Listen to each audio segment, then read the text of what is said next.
Ashulia model টাউনের আমিন মোহাম্মদ গ্রুপের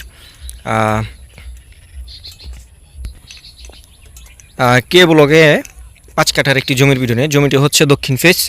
আপনারা যারা চাচ্ছেন, অনেকে বলেছিলেন যে ভাই আমাদেরকে কে ব্লক উত্তরা ভিউর কাছাকাছি আমাদের দামপাড়া মৌজায়, দেউন মৌজায় আমাদের একটি 5 কাঠার জমি দেন ব্যবস্থা করে, তাদের জন্য আজকের এই জমিটি।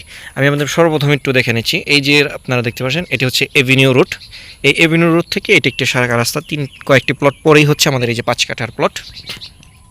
এই যে আপনারা দেখতে পাচ্ছেন, এটি হচ্ছে 5 কাঠার প্লট। এই যে প্রাচীর দেখতে পাচ্ছেন, এই প্রাচীর থেকে ধরে এভাবে ওই প্রাচীর পর্যন্ত, আর এই রাস্তাটি সোজা একবার আপনার রস্তমপুর হয়ে চলে গিয়েছে। আর সামনে হচ্ছে আমাদের প্রস্তাবিত আসলে মডেল টাউনের প্রস্তাবিত ব্রিজ হওয়ার কথা উত্তরা ভিউর সাথে, আপনারা অনেকে জেনে থাকেন। এবং এখানে এই যে 3 রাস্তার মোড়ও রয়েছে। আমি আপনাদেরকে একটু দেখাচ্ছি। জমির ভিডিওটি আপনার একটু বড় হবে, স্কিপ না করে ধৈর্য ধরে ভিডিওটি দেখুন।